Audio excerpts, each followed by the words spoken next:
Subscribe करें और bell icon दबाएं फॉर लेटेस्ट अपडेट।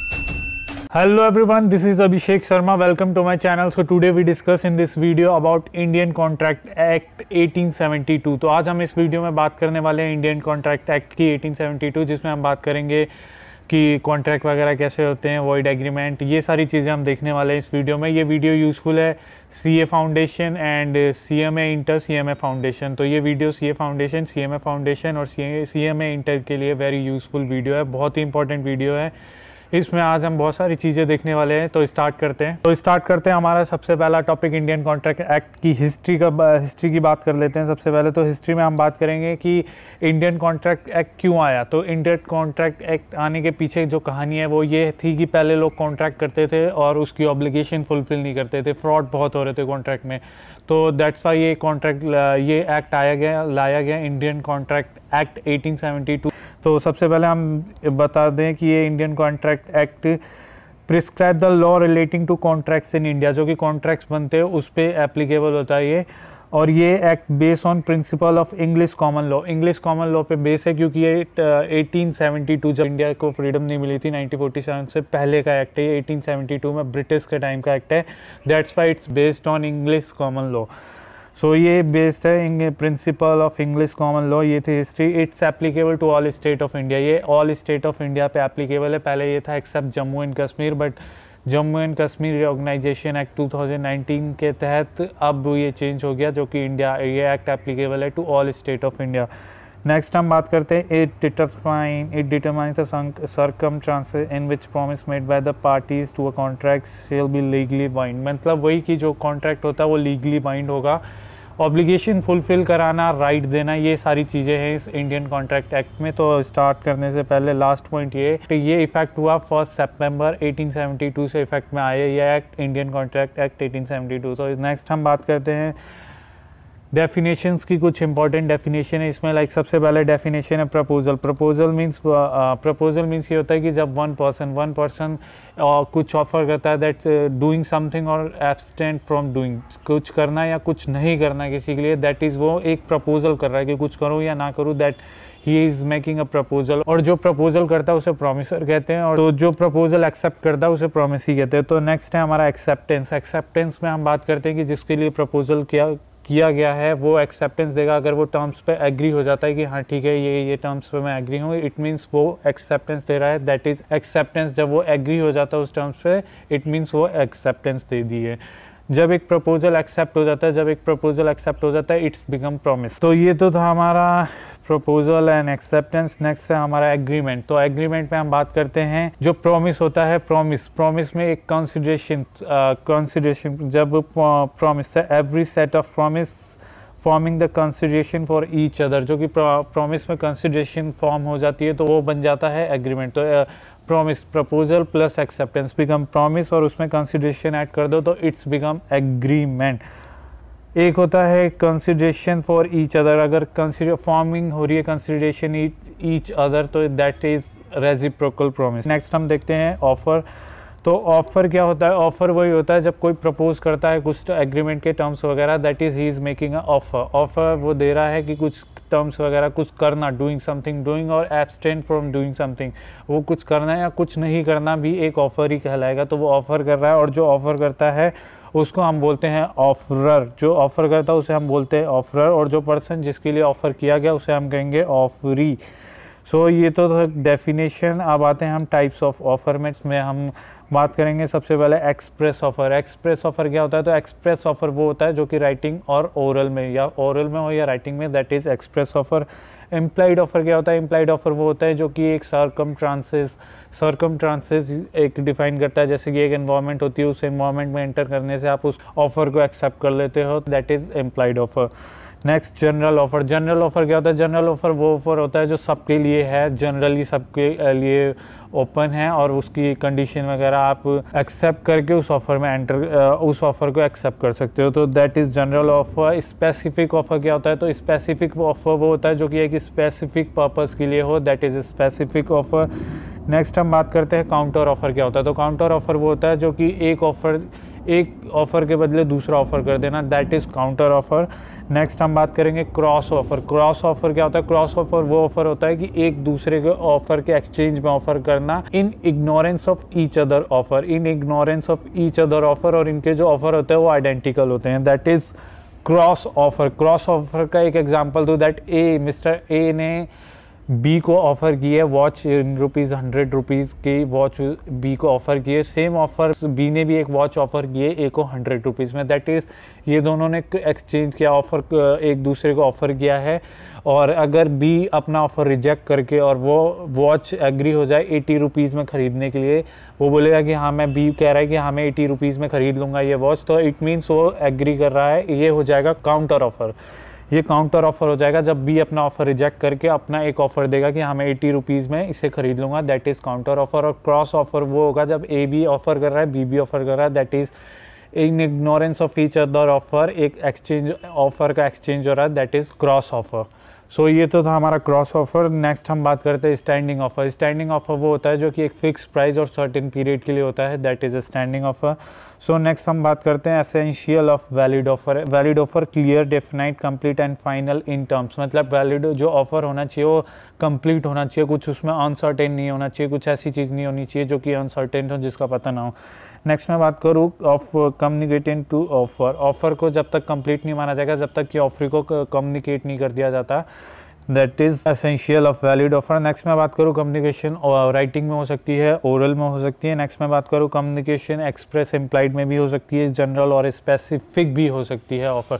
सो ये सारी चीज़ें थी essential of a valid offer. Next हम बात करते हैं रिवोकेशन ऑफ ऑफर। एक ऑफर को रिवोक कब कर सकते हैं? एक ऑफर को रिवोक जब कर सकते हैं जब तक कि उसको एक्सेप्टेंस नहीं मिल जाती।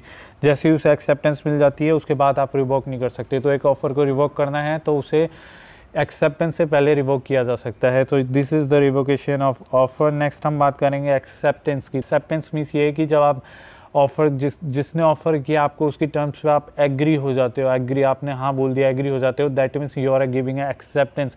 आप उसे एक्सेप्टेंस दे रहे हो जब आप उसकी टर्म्स वगैरह पे एग्री हो जाते हो, और जिसके लिए ऑफ़र किया गया वही एक्सेप्टेंस दे सकता है और कोई नहीं।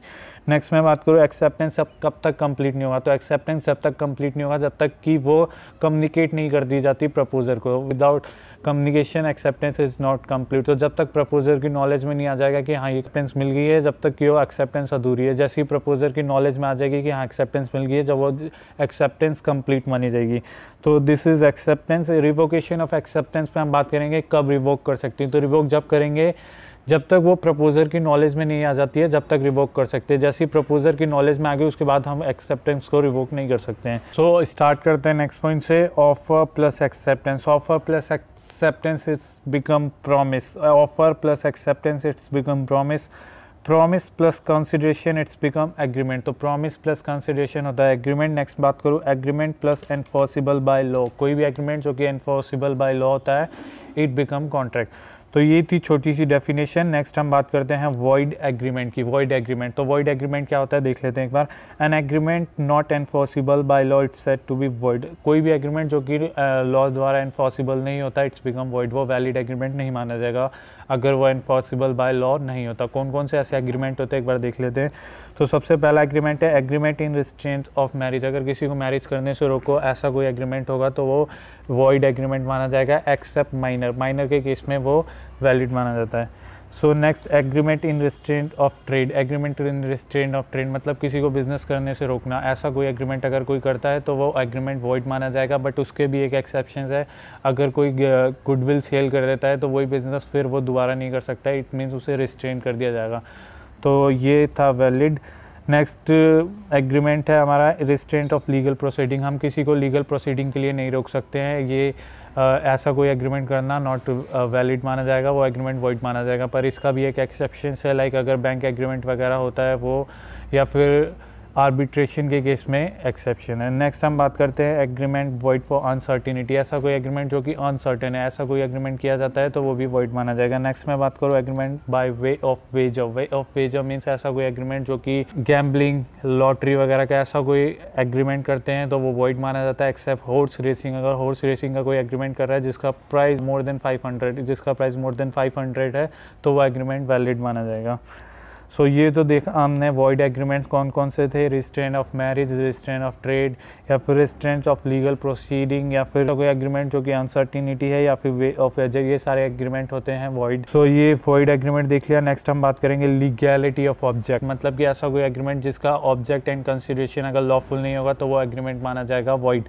वो एग्रीमेंट होता है वॉइड जिसका ऑब्जेक्ट और कंसिडरेशन वैलिड नहीं है। तो देख लेते हैं कौन कौन से एग्रीमेंट होते हैं। वैसे कंसिडरेशन और object of an agreement is to be unlawful, every agreement of which the object और consideration is unlawful is void. कौन कौन से है? पहला forbidden by law. Forbidden by law मतलब ऐसा कोई एग्रीमेंट जो कि रेस्ट्रिक्टेड है किसी लॉ में कि ऐसा एग्रीमेंट करना नॉट अलाउड, ऐसा कोई काम करना नॉट अलाउड है और आप वैसा ही कोई एग्रीमेंट कर रहे हैं तो दैट मीन्स ये एग्रीमेंट वॉइड माना जाएगा। Next is defeat the provision of any law, ऐसा कोई एग्रीमेंट जो कि अदर लॉ के प्रोविज़न को इफेक्ट कर रहा है, उस प्रोविज़न को अफेक्ट कर रहा है तो वैसा एग्रीमेंट नॉट वैलिड, वो वॉइड माना जाएगा। नेक्स्ट इज फ्रॉडलेंट, अगर कोई एग्रीमेंट फ्रॉडलेंट पर्पस, उसका इंटेंशन फ्रॉड करना है तो वो वॉइड माना जाएगा। नेक्स्ट मैं बात करूँ इंजरी टू द पर्सन और प्रॉपर्टी ऑफ ऑनर, ऐसा कोई एग्रीमेंट जो कि पर्सन को इंजरी करता है या उसकी कोई प्रॉपर्टी को इंजरी पहुंचाता है तो that agreement is void. Next मैं बात करूँ ये इमोरल और अपोज टू पब्लिक पॉलिसी, ऐसा कोई एग्रीमेंट जो कि इमोरल है, जो पब्लिक पॉलिसी के अगेंस्ट है, लाइक किडनैपिंग वगैरह, ऐसा कोई एग्रीमेंट करना है वो कि पब्लिक पॉलिसी के खिलाफ हो तो वो सारे एग्रीमेंट बिकम वॉइड। तो ये था लीगैलिटी ऑफ ऑब्जेक्ट। तो नेक्स्ट टॉपिक है हमारा कंसिडरेशन। कंसिडरेशन मीन्स होता है समथिंग इन रिटर्न, बदले में कुछ देना, दैट इज कंसिडरेशन।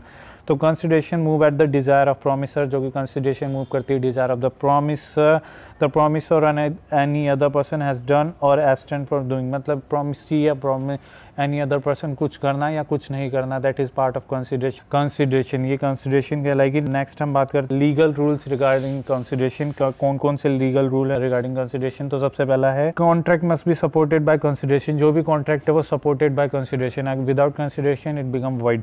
नेक्स्ट है consideration must move at the desire of promisor, promisor के डिज़ायर पर मूव करेगी। नेक्स्ट है कंसिडरेशन में मूव इधर फ्रॉम द प्रोमिसी और any other person, promisee any other person से भी कंसिडरेशन मूव हो सकती है। नेक्स्ट कंसिडरेशन में भी past present future, consideration past भी हो सकती है, प्रेजेंट भी हो सकती है, फ्यूचर भी हो सकती है, वैलिड मानी जाएगी।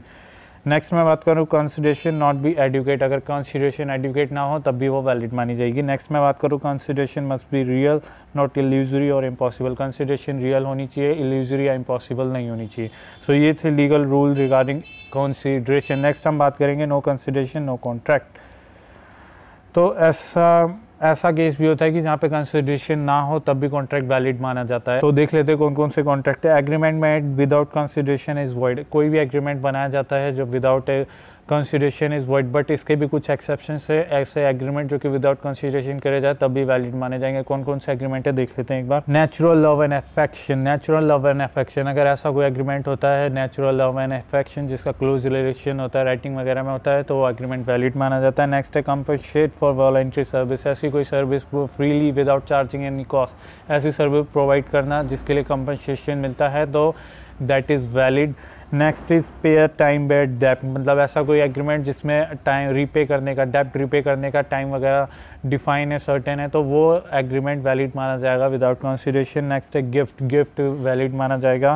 क्रिएशन ऑफ एजेंसी, अगर एजेंसी को क्रिएट करना है तो इन दैट केस वो वैलिड माना जाएगा विदाउट कंसिडरेशन। नेक्स्ट है चैरिटेबल सब्सक्रिप्शन, चैरिटी वगैरह करना भी वैलिड माना जाएगा विदाउट कंसिडरेशन। तो these are the 6 point of no consideration still contract is valid. तो ये हमारे 6 पॉइंट थे। Natural love and affection, compensation for voluntary service, payer time wet डेप्ट, gift, creation of agency and charitable subscription.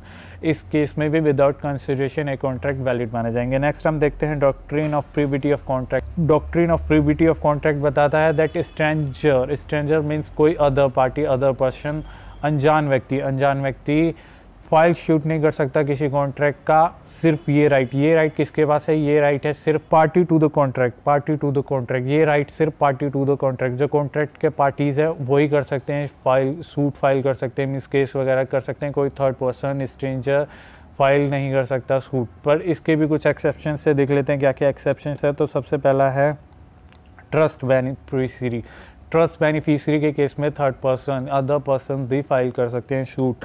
Next है family settlement के case में भी अगर कोई कॉन्ट्रैक्ट 2 पार्टीज के बीच में है तब भी स्टिल थर्ड पार्टी फाइल कर सकती है सूट। मैरिज सेटलमेंट के केस में भी थर्ड पर्सन सूट फाइल कर सकते हैं। एक्नॉलेजमेंट और स्टॉपल, एक्नॉलेजमेंट और स्टॉपल के केस में भी अगर कोई बंदा थर्ड पार्टी के बेस पे कुछ प्रॉमिस करता है तो इन दैट केस वो person third person suit file कर सकता है। नेक्स्ट मैं बात करूँ कॉन्ट्रैक्ट थ्रू एन एजेंट, मतलब अगर एजेंट से कॉन्ट्रैक्ट हुआ है किसी का अदर पार्टी का तो other party third person file कर सकता है, सूट फाइल कर सकता है प्रिंसिपल और एजेंट पे।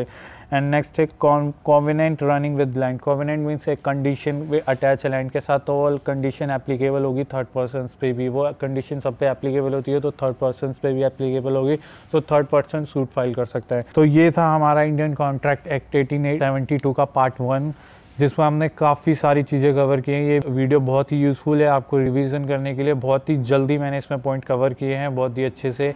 जितनी ज़्यादा बार आप इस वीडियो को देखोगे आपको एक प्रोविज़न अच्छे से याद हो जाएंगे। So thank you so much. And तो ये था हमारा इंडियन कॉन्ट्रैक्ट एक्ट 1872 का रिवीजन। बहुत ही इंपॉर्टेंट वीडियो है, जितनी ज़्यादा बार देखोगे आप उतने अच्छे से आपको रिवाइज हो जाएगी सारी चीज़ें, और बहुत ही इंपॉर्टेंट वीडियो है। बहुत ही अच्छे से मैंने समराइज़ किया है, इतनी सारी चीज़ें सिर्फ 3 पेजेस में मैंने समराइज़ कर दिया है, तो आपके लिए बहुत ही यूज़फुल वीडियो है। अगर आपको नोट्स चाहिए तो जो हमारी स्क्रीन पर नंबर मेंशन, आप मुझे व्हाट्सएप करो, टेलीग्राम करो, मैं आपको फ्री में नोट्स प्रोवाइड कर दूँगा।